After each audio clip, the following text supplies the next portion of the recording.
إذا بسم الله الرحمن الرحيم العلي والعظيم، باسم محمد خاتم الأنبياء والمرسلين، باسم محمد السيد الصاحب الجلال أمير المؤمنين، باسم كل أسماء الدولة العلوية، باسم كل أسماء العروق المغربية التي تجري فيها دماء الحب والوطنية. بكل هذه الأسماء أعزائي المشاهدين نرحب بكم، نقول لكم أهلا وسهلا بكم، وذلك من أجل متابعة ومسيرة أطوار هذا العرس الكروي الكبير أو المقابلة الكبيرة التي تجمع بين فريقين هم أيضا كبيرين. الأول يدعى الرجاء البيضاوي والثاني يلقب بالوداد البيضاوي، كلاهما بيضاويين. هذا هو القاسم المشترك بين هذين الناديين الغريمين الجارين الكبيرين صراحة.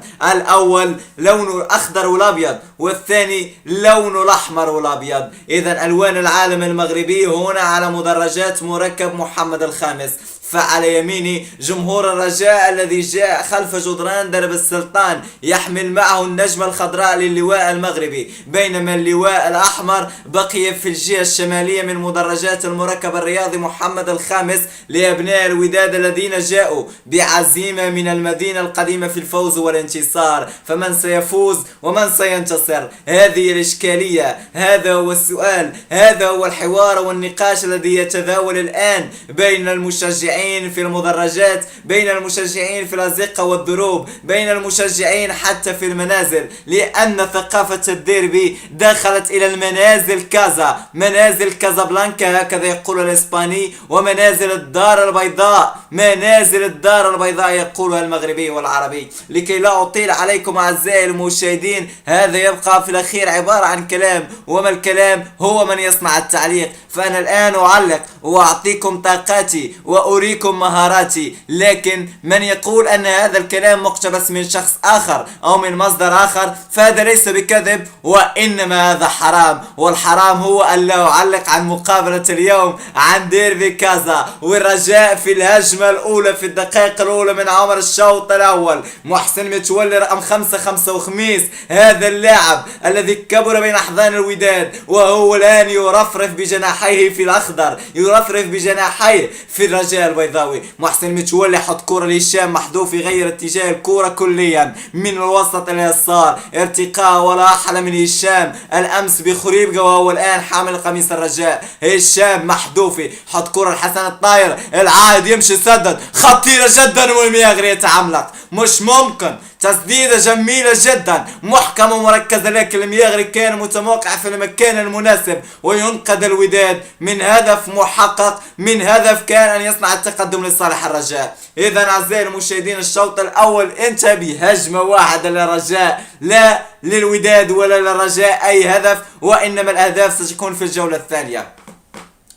أعزائي المشاهدين بداية الجولة الثانية، الجولة الأولى انتهت 0-0 للناديين. الرجاء البيضاوي حاول أن يسجل، كانت هناك هجمة واحدة، لكن الشوط الأول صراحة لم يكن ما يتوقعه الجمهور البيضاوي. إذا نعود للشوط الثاني والبداية قوية للوداد. أيت العريف يمشي في الوسط يحط كرة على اليسار لمسن يرجع كرة لروماريو، هذا هو روماريو الوداد سكوما. أيوب يمشي يراوغ يا سلام، يمر على هشام يحط كرة يا جور يمشي يدخل أجد يسدد، ضربة جزاء يعلن عليها الحكم الرويسي في بداية دقائق الشوط الثاني من ديربي كازا. فعلا أعزائي المشاهدين بالعادة نرى أن ضربة جزاء واضحة، عرقلة واضحة، كانت هناك عرقلة لأحمد أجدو، توغل كان ممتاز، توغل كان رائع، توغل كان جميل من هذا اللاعب الكبير الذي يحمل القميص ذو الرقم 10 على 10 يا أحمد أجدو. لكن محسن يجور ينفذ ضربة جزاء، الحكم يعطي، محسن يجور يسدد وتضيع بعيد عن المرمى. ما هذا يا محسن؟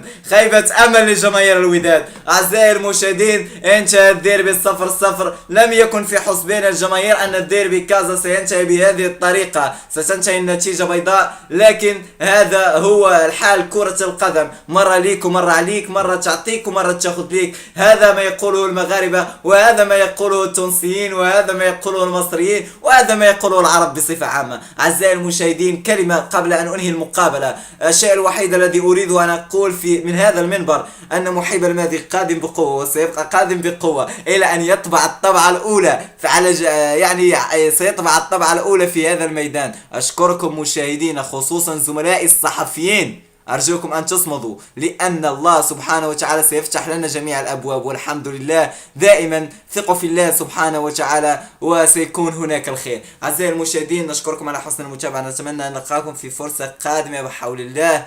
لا أقول لكم إلى اللقاء، وإنما في أمان الله.